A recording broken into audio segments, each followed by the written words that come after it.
The year 2024 has come to an end, or it's almost at an end, and there aren't any major fights till next year.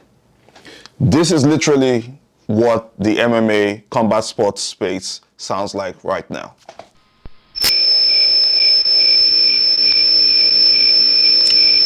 No, but we still got a few things to talk about, so let's talk about it.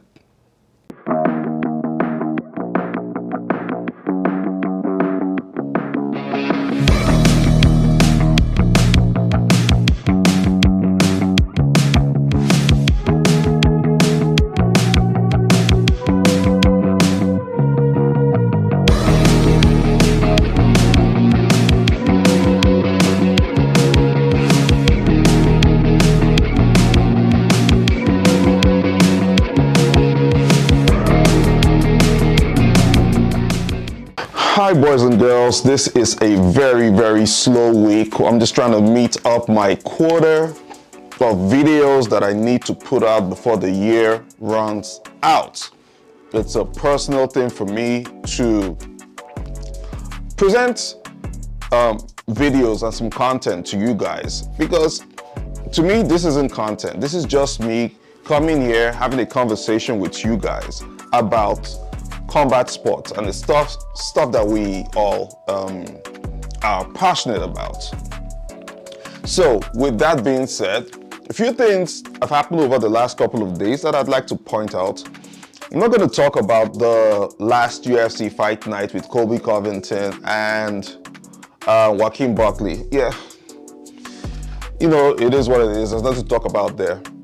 However, I do want to talk about the emergence of the GFL, this new global fight league. It's a new fight promotion. It's very interesting the way it's playing out. But let's see. I want us to also talk about Conor McGregor potentially fighting Logan Paul. Yeah, that's out there. That's out there. Crazy.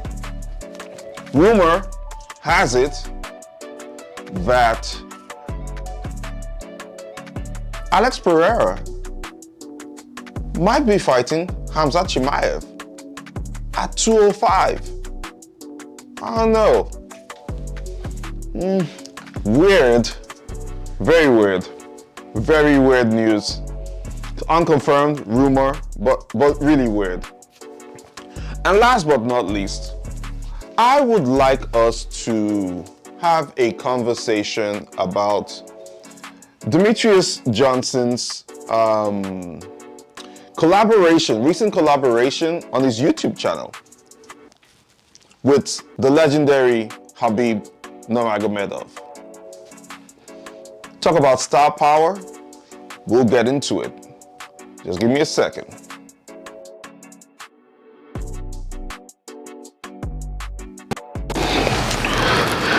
Okay, yeah, so let's get our claws into this and just get these conversations out the way. Starting first with the GFL. So you guys are gonna have to forgive me on this one, but so this news comes out in more recent times about the GFL. It's a global fighting league that has a couple of people at the helm of it. You guys are gonna have to excuse me on this one, you know. Gonna have to check my laptop for a few things. Just a sec, guys. Going to go here and check what the hell's about the GFL, because I want to read some stuff that I find very accurate, right? So, the GFL is the Global Fight League, right? And the mission statement on their website here says, the Global Fight League is a necessary evolution for the future generation of mixed martial arts.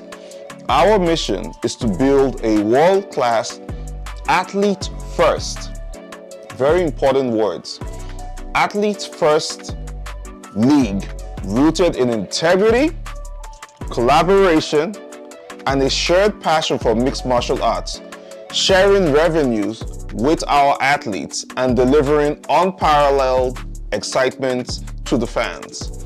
For the first time in history of combat sports, the GFL is implementing a true team-based league model for MMA. GFL athletes become true equitable partners, with 50% of all event revenue sources going directly to them. In addition, the GFL is contributing 8% of each athlete's purse into a retirement fund and a 2% contribution going towards insurance. With how that sounds right now, on the spot, guys, tell me, are you thinking what I'm thinking? The way this sounds to me like somebody's coming after the UFC. Again, Bellator did it, PFL did it. In some ways, I don't want to say Khabib came after the UFC per se, but in a way I'll categorize Khabib's Eagle FC in the category of fight promotions that I'm about to describe, right? These are companies that come out with either marketing executives or production executives or former fighters that pick up the crumb or the expelled fighters from the UFC, sign them in order to capitalize on their name to grow their brand. I'll explain all this very simply. Yeah, they pick up the UFC's leftovers. That is the best way I can describe these fight leagues. Plus the likes of Eagle FC, for instance. Khabib signed quite a number of former UFC fighters to his league. Game Bread Fight Promotion, also, which is Jorge Masvidal's fight promotion. He also signed a couple of former UFC champions. Bellator is known for doing that. PFL, we all know PFL signed Francis Ngannou and many others, right? Let me get to also look at I want to look at the GFL's website to just see a few names we can check out in the GFL's, there you go, the fighters that they've signed so far. In the heavyweight division, and I'm going to go from heavyweight all the way to bantamweight. In the heavyweight division, just going to share a few names that may sound familiar. Alexei Olenek, former UFC from Russia, heavyweight. Andrei Arlovsky, former UFC heavyweight champion. Fabricio Verdum, former UFC heavyweight champion. Frank Mir, former UFC heavyweight champion. Julia Dos Santos, former UFC. Greg Hardy, former UFC, amongst others, right? Now let's go to the light heavyweight division of the GFL, signed as of right now. Let's see what comes up. Alexander Gustafsson. Okay. Amongst others, right? I'm just trying to bring some they have more athletes signed, but I'm just focusing on the names that I recognize from the UFC, right? Or Bellator. Moving over to the middleweight division, we have Gerard Mousasi from Bellator, formerly. Hector Lombard from BKFC and the UFC. Luke Rockhold, former UFC middleweight champion. Okay. Wanderlei Silva, guys. Wanderlei Silva is signed to the GFL. Wanderlei Silva is a UFC former Hall of Famer. I didn't even know Wanderlei was still fighting. I thought Wanderlei was retired. Goodness gracious. Moving over to welterweight, we have Khabib Nurmagomedov, Ben Anderson. You guys remember Ben Anderson, former UFC lightweight champion, I believe? And the only person to have gotten knocked down with a spring cage kick, whatever that Anthony Pettis did, whatever that was. If you remember that Anthony Pettis supreme highlight. Tyron Woodley, former UFC welterweight champion, is also signed in the welterweight division of the GFL. We come to lightweights. We have Anthony Pettis. Look at you, just called his name literally. And a bunch of other guys. Anthony Pettis, former UFC lightweight champion. Who else is here? Going down to featherweight, bear with me guys, just featherweights. We have a few, Renan Oliveira and Marlon Moraes. Man, these are all the UFC dropouts, baby. We have them all lined up. And finally in bantamweight, but there's no flyweight division in the GFL as of right now. We have Omar Ortega, Jimmy Rivera. It's all bantamweights. Renan Barao. And there you have it. So, listen, it's a free market, and I appreciate when new companies come out and hopefully try to replicate or do some good stuff. Well, there's nothing to complain about. I appreciate it. But the issue I always have is, do you deliver good fights, guys? Do you deliver the kind of fights that's on the same level with the UFC, even though a lot of these guys are former UFC fighters? Do you give us prime fights? Like super quality. I'm not talking about quantity, I'm talking about quality. Do you give us super quality fights? Because the moment you do that, we get locked in. That is why One Championship and Rising over in Asia, that's why those fight leagues are still very significant over in that part of the world, because they give us spectacular fights. They're not as much the global powerhouse that the UFC is. However, these guys deliver. They do deliver. One Championship is sustainable as a business in delivering fights. Whatever model they have there is slightly different from the UFC's. One Championship has they've gotten the model right. There might be room for improvement, who knows? That's left to their strategy team, but they've got their shit together. Can I say that about the GFL? Can I say that about PFL? Can I say that about Bellator or any other fight league? Cage Warriors, whatever. EFL over there in South Africa, right? Can we really say that these guys are going to deliver the same kind of quality events, the quality events and fights that the UFC does? Because I hate to break it to you, the UFC is miles apart, right? Miles apart from the closest competitor in this space. I don't know if I read an article sometime, or I heard the news sometime this year that mentioned the fact that the UFC's earnings this year, it might have surpassed either, guys, you can fact check me on this and I'm not sure, because I think I heard this in passing. It's either the Major League Baseball or some other major sports league in the US. I'm not sure. I'm gonna have to fact check all that. But point I'm trying to make is, the UFC has just kept on growing. It's never retracted.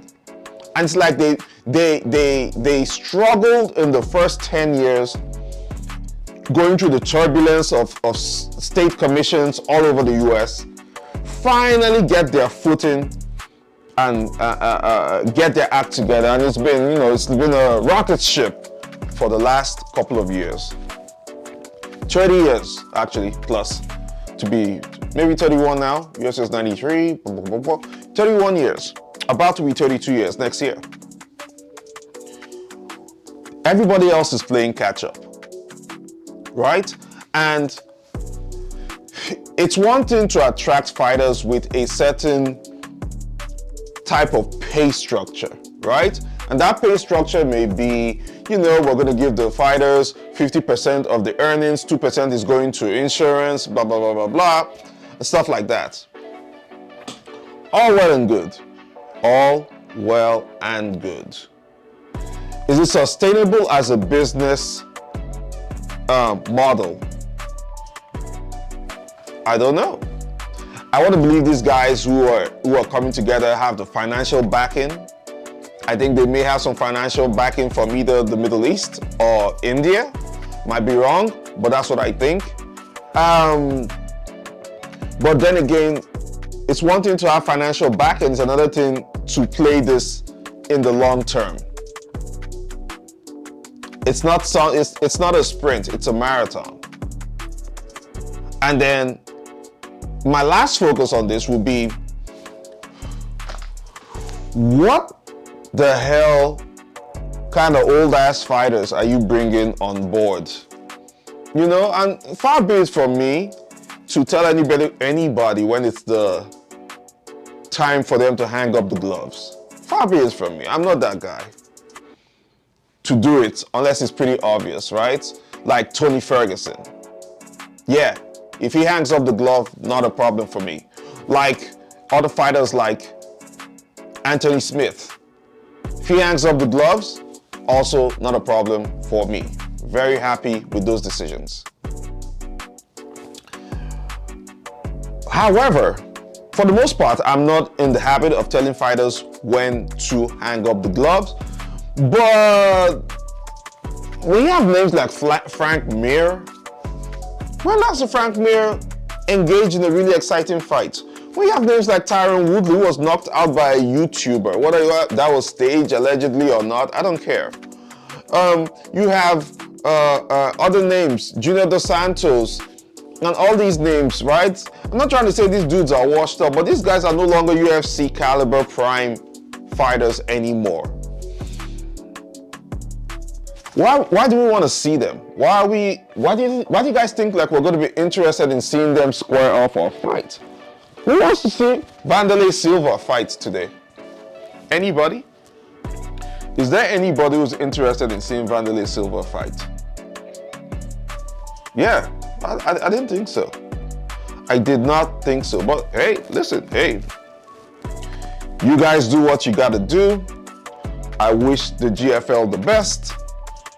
I hope that all these things I have expressed, these concerns, will be addressed, and we'll see how it goes, right? They put on good fights. I'm definitely gonna keep an eye on this, and I'm gonna try to watch the first few fight events they may come up with in 2025. But if anybody is thinking this is gonna rival the UFC in our lifetime, yeah, I don't know. I plan to live very long, and I don't know if there's any MMA organization that can rival the UFC in my lifetime. But we'll see. Let's never say never. Let's transition.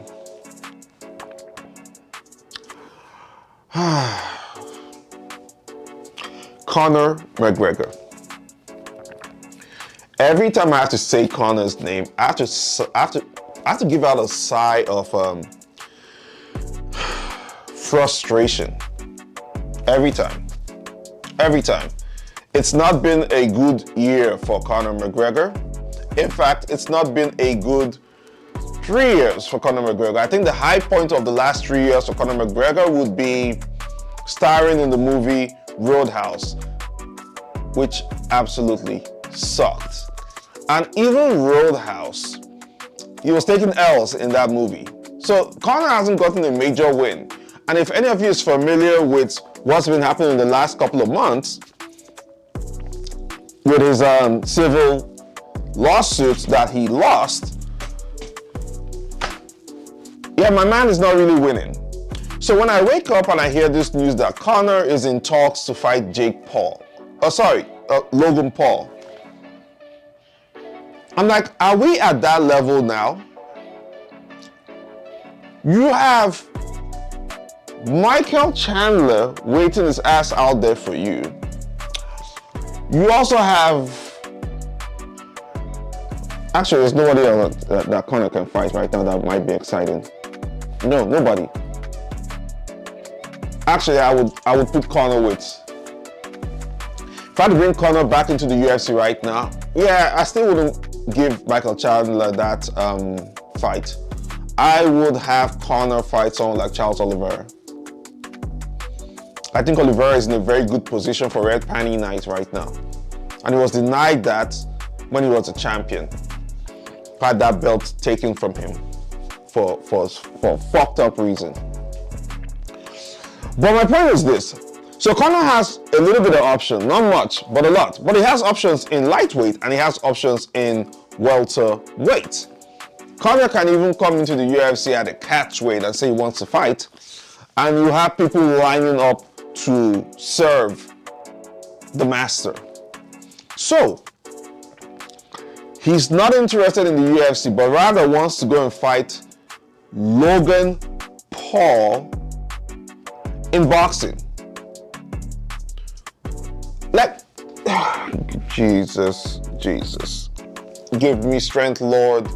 Give me the strength to endure through this segment without blowing a gasket. Please. All right, bringing it back. How the fuck does that make sense? How does it make sense, Conor? What is the thing about Logan Paul? Is it money? Is this a cash grab? What are we interested in? And plus, it's about money and about eyes and people who are able to bring eyes to the event. Wouldn't it be smarter to go and fight Jake Paul in boxing? Why Logan? Is it because Dana is in a because Dana has a better relationship with Logan Paul?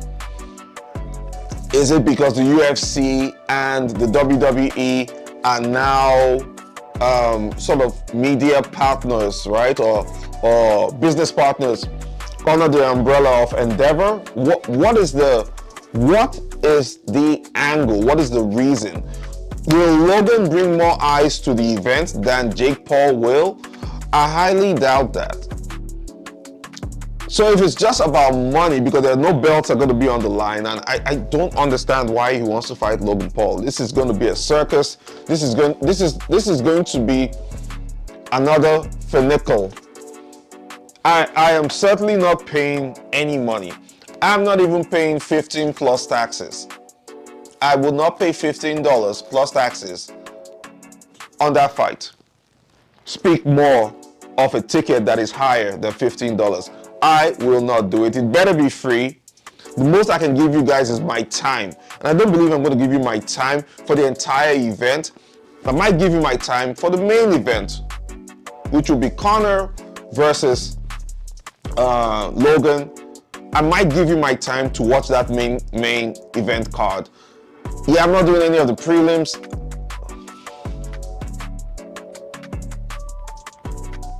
Yeah, I'm not doing any of the prelims. I was thinking about it. Maybe I should actually watch it just because, you know, that's just what I do. But no, I don't see myself doing it. I don't see myself being finickled out of my money or my time. But I'll do it for you guys if you guys want, right? We could even probably do like a live stream party where we're watching. What do you guys think? You know? I don't know. I'm just saying, it's something worth looking into. Okay? All right. It might be money. It might be money. This whole thing might be about money because Conor, ever since the verdict in the lawsuits, he's been losing a lot of endorsements. He spends a lot of money as well. I don't know how well invested he is. How marketable is Conor now? Because I can tell you for free, a lot of brands don't even want to touch him right now. The UFC isn't saying anything about Conor. The UFC isn't saying anything about the court case. Nada. Nada. Conor is like a cyanide pill right now. Nobody wants to touch. He's like a leper. Nobody wants to touch him right now. So, how's he gonna make money? Right? Maybe this fight. I don't know. I have no idea.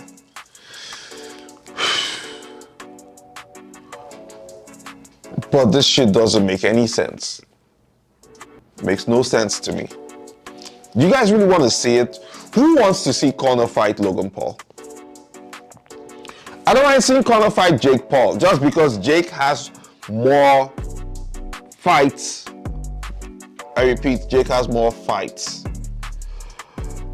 than Logan Paul. Professional fights, right? Jake is a bigger name as far as sports entertainment is concerned. You notice I didn't say boxing. You notice I didn't say wrestling. I didn't say BJJ or MMA. I said sports entertainment because that's exactly what Jake Paul fights are. Right? But he makes money. So if money is the motivation, which I'm not sure it is, but if it is the motivation for Conor McGregor, Conor, please be my guest. Go and give that boy a red tiny night. Jake, not Logan. Jake Paul, not Logan Paul. And that's all I'll say about that. And I'm going to transition now. Boy. So, Khamzat Chimaev versus Alex Pereira. The fuck is going on there? What's going on? Dudes, what is going on over there? This is a rumor, by the way. It's making the rounds in the space. UFC hasn't announced anything. Khamzat Chimaev hasn't announced anything. Alex Pereira, on the other hand, made a tweet the other day saying Ankalaev is not next, when we all thought Ankalaev is next. Listen, I don't know what's going on. I cannot speak with any ounce of facts or authority on this. I'm just having a conversation and these are my opinions, right? No facts here. Bro, if that fight happens, who do you guys think is going to win? That's going to be a very big. That fight will make numbers. That fight will make numbers. The money and the money and the money will keep pouring in if the UFC decides to face off Alex Pereira and Khamzat Chimaev, aka Boris. My money is on Chimaev. That is just such a high level of wrestling that I don't think Poatan is going to be able to withstand. However, Poatan at 205 is a very different beast from Poatan at 185, and for all intents and purposes, so far what we know is that Khamzat Chimaev, since he's been in the UFC, has fought at either welterweight or middleweight. Never at light heavyweight, but I believe he does walk around at light heavyweights, naturally, when he's not in training camp. Which means he doesn't have to do much of a weight cut if that time ever comes. What's that going to look like performance-wise? Is that going to make him stronger? Is that going to make him slower because he has more mass on him? What is that going to look like? What kind of mystery are we playing with around here? Right? Plus, if he stands with Alex Pereira, if Alex is able to keep that fight standing and chop down Boris' legs, what's that going to look like? Having watched both of them go into fights for more than 3 rounds, I can actually say that I think Poatan's cardio holds better than Chimaev's. in fights that they've gone beyond 3 rounds that I've seen. Is that going to make it to the 5th round? Is Poatan going to get taken to the ground? Is Chimaev going to get knocked out? These are real possibilities. Will Alex be knocked out? Because it's possible. Khamzat Chimaev has one-punch power, one-punch KO power. Look, he did that with Gerald, what's his name? Yeah, you guys know what I'm talking about. Him. One-punch power. Lights out. Now, is that going to translate into Khamzat's favor at 205? I don't know. And I think the lack of knowledge of how this fight is going to go, if this fight is real, the lack of knowledge of how this fight is going to go is actually what makes it very exciting for me. The fact that I can't authoritatively say, Khamzat Chimaev is going to be the one to win this fight. Or Alex Pereira is definitely the one kicking Khamzat's ass. That makes it very, very exciting for me. I don't know. What do you guys think? I feel great thinking about it. I'm going to pay 88 plus taxes if that's what it takes. Take my money now. Take. Yeah, actually wanted to show you guys my wallet, but you fuckers are sneaky on the internet. No, I'm not showing you my wallet. Fuck off. Right? But back to it. What's that going to look like? Guys, listen, these are the kind of fights that give me hard-ons. These kind of fights boil my juices. These kind of fights make my brain tingle. They make my tongue salivate. Just the thought of it, the magnitude of such an event. Ah, Jesus, do it for me. MMA gods, what you guys know, we want to see this fight. Like, you guys know we want to see this fight. It's nothing new. It's nothing new here. I can list out 1,000 people and you get 1,000 people will say yes to this fight. But then, if that fight happens, what exactly would be where are we going to finally place Chimaev? Like, is he going to be in 205 consistently? Does he want to go down to 185, get 2 belts, double champ status? What's that looking like? You would think if that was the plan for him, he would go to get the 185 belt first, defend it maybe 2 or 3 times, move up to fight whoever the champion is. Hopefully it's Pereira by that time, which I highly doubt. But again, this is all speculation. I do not know and I am not sure. But I have my fingers crossed. Oh, Jesus, I have my fingers crossed for this one. Okay? Last but not least, on today's episode, I am going to talk about there's a recent video that Demetriuos Johnson uploaded on his Mighty podcast, Mighty channel on YouTube. Guys, at the beginning of 2024, for those of you who haven't lived under a rock, the biggest interview in YouTube history happened in January 2024. It was an interview between Cat Williams and Shannon Sharp on the Club Shay Shay podcast. And that interview, the moment it was released, that baby went so viral. It will be viral forever. Forever. Shannon Sharp is going to be making money from that interview for the next 10 years. And the moment that interview got released, it's earned over 70 million views. Bruh, one fucking interview.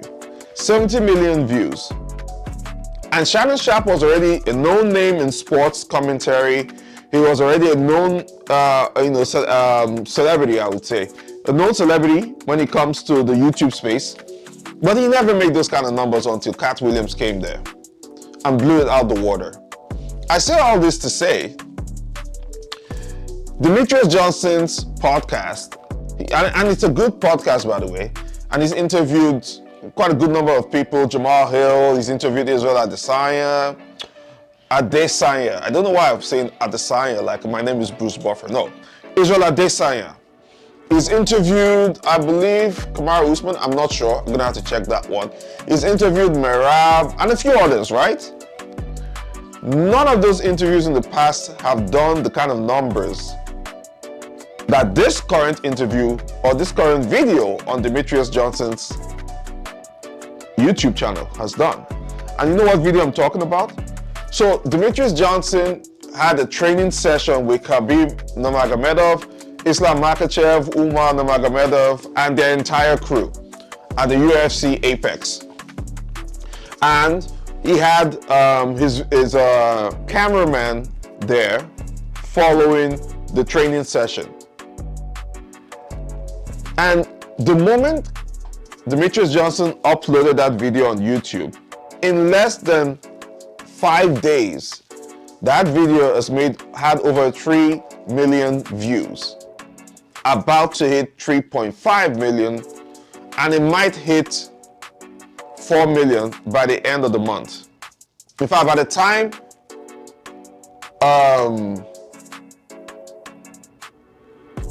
Islam Makhachev is making his fight next month, I think by the time Islam Makhachev wants to fight Arman Tsarukyan next month in Los Angeles, I think that video would have hit 4 million views. Khabib Nurmagomedov has done to Demetrius' channel what Cat Williams' video did to Club Shay Shay. Tells you how much power, how much star power Khabib still has, having retired from the sport almost 5 years now. Amazing. Amazing. And I watched the video. It's literally just them training, Demetrius practicing, a little bit of scrambles and wrestling with Khabib, Islam Makhachev, Umar Nurmagomedov, and their entire crew. And one of the things I liked most about that video was the fact that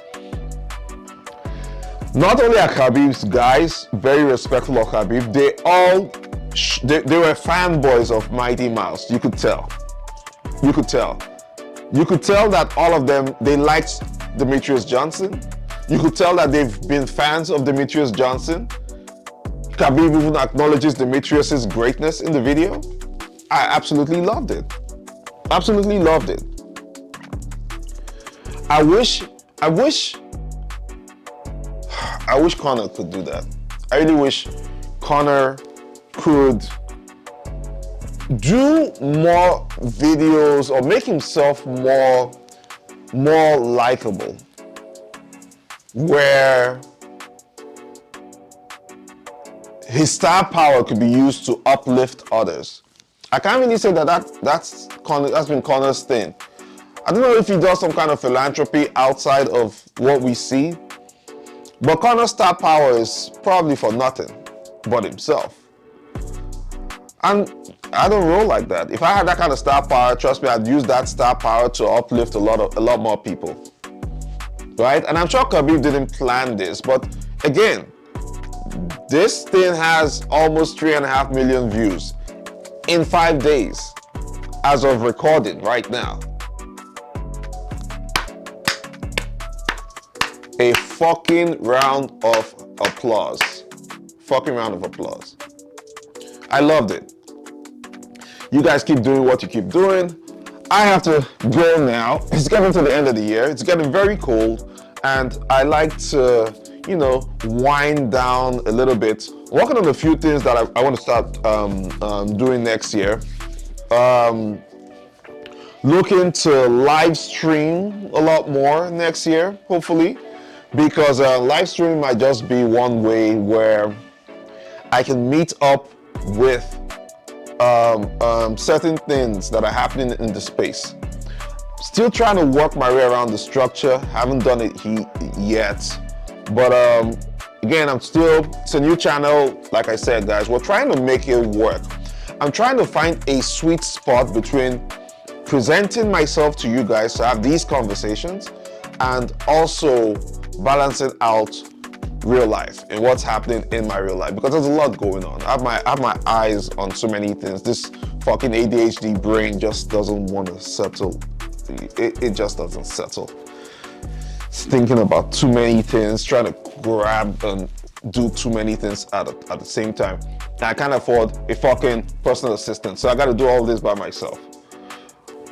All right, guys, if you've been here this long, I really appreciate you guys. Thank you so much for listening to me ramble. Thank you so much for sharing your thoughts.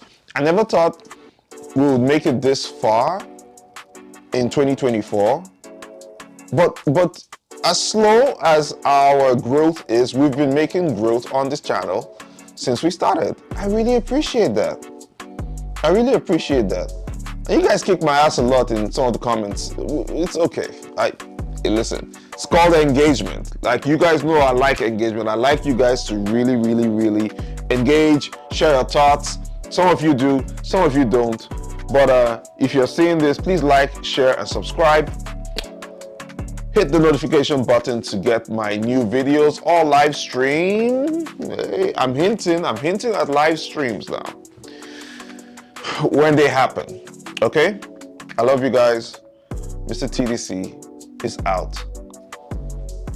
Peace.